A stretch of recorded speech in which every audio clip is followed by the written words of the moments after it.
And at the time of JFK's moon project announcement, we could barely get a man into orbit. And suddenly, now, less than a decade, men, Americans, were walking on the surface of the moon, and NASA was sending us pictures of it into our living rooms. Television was new. We saw their footprints on the moon. It was unthinkable. 40 years later, if we decided to do this again, do you think we could get that done in 9 years? That's half the country that watched and said, my gosh, look what man in America with freedom can accomplish. But 3 weeks later, this was happening at a place in upstate New York, Woodstock. It was sex in the mud, drugs, rock and roll, no values, no morals, no rules.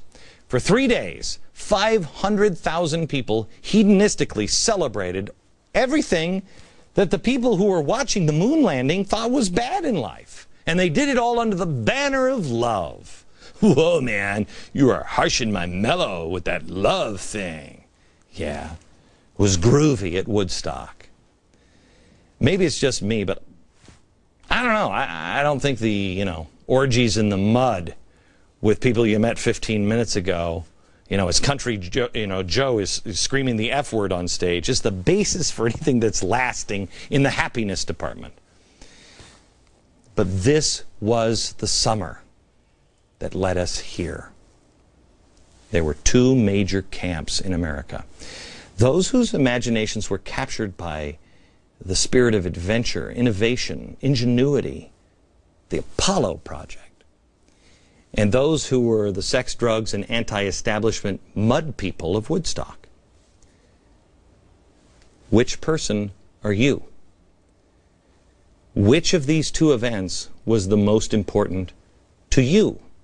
Which one was the most important to America? That question has been asked before. I'll show you the answer next. A house divided against itself cannot stand. United we stand, divided we fall. All right, we're a split nation. Well, what happened? I believe it was the summer of 1969. Which event was more important? Woodstock, the summer of love, or the moon landing? They happened within 3 weeks of each other. For me, anytime I would think of 1969, I think of the moon landing. I've never thought of Woodstock. I mean, loser city is what I think of.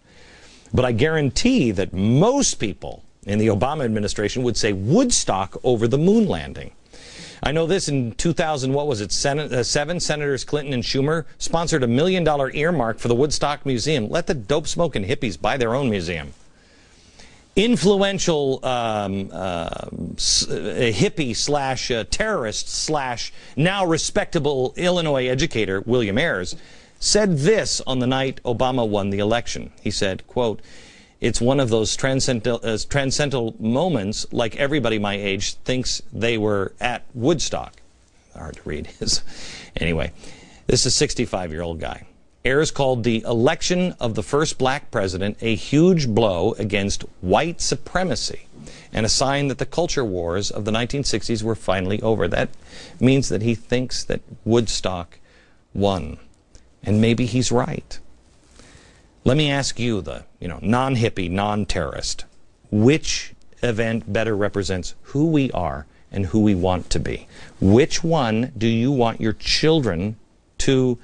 Which one pushes them into a better person in a better country? Because this is the split. We're going to try to correct the history of the founders, the progressives, and the civil rights movement this summer. We're going to show you how the textbooks have it all wrong. And we'll show you in a way that you can check it for yourself. I contend that America is comprised of people who said we can put a man on the moon and did. And also those who roll around in the mud. Which one are you? The one who will fight for freedom to go to the moon and will think out of the box and accomplish amazing things?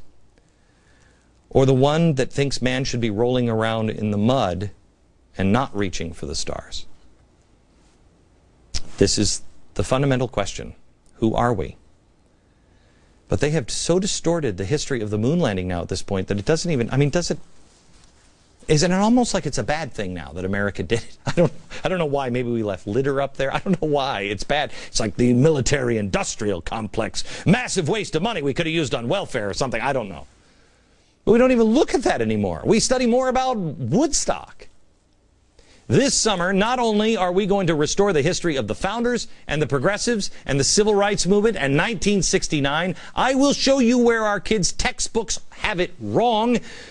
So if you join me this summer and you commit with me to restore the right questions, who are we? Who am I and who are we? By fall, your kids are going to be able to stand up for themselves and respectfully challenge the authorities. When your teacher says, well, that just says right here in the textbooks. I actually had somebody get a question wrong. In my hometown, a friend of mine, their kid came back from school and said, I got this question wrong. Where do our rights come from? They wrote God. They got it wrong. Mom went to the school and brought the textbooks and brought the Constitution and the Declaration of Independence and said, maybe you haven't read these. Where do they get rights from? 40 years ago, the 20-somethings said, don't trust, man, anybody over 30. Okay, let's remember that. Except let's change it just a little bit. I think we shouldn't trust anyone over 60 if when they were 20, they said, don't trust anyone over 30. And let's find out what we really believe and what the truth is this summer here on the Glenn Beck program.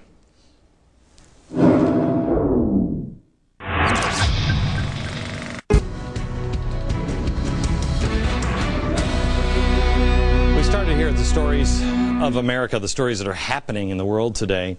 And tomorrow, we're going to start here. We're going to go to The World Condemns Israel After the Peace Ship. We've been doing our homework today, and tomorrow I'm going to bring you a look at history. I'm going to show you, I'm going to show you this. This is the question I asked this morning, has there ever been a time where the media or politicians have created villains before, and it spiraled the world out of control, and only until after did you find out, wait, that's not really what happened? Tomorrow. Also, the history of hating Israel. Man, a lot of people have hatred for Israel. What's the deal?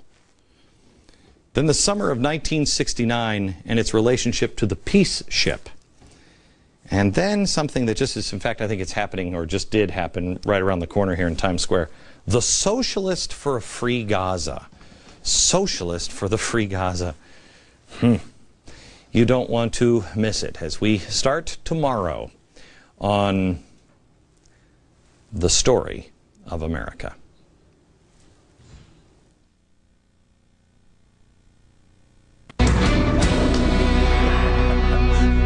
I just have to tell you, Aaron told me she'll give me $10 because it drives him nuts in lighting if I walk here. So you owe me $10. All right. Couple of things that I want to ask you. Please make an appointment on your calendar to join me in Washington on August 28th at the feet of Lincoln Memorial. Amazing week in Washington. Also, I've told you about this book, A Patriot's History of the United States. I think every American should have this book. There's a new one out, 7 Events That Made America, America. I have the author of this book. This is in stores tonight. Have the author of this on Friday as we discover or rediscover Ben Franklin. That's Friday from New York. Good night, America.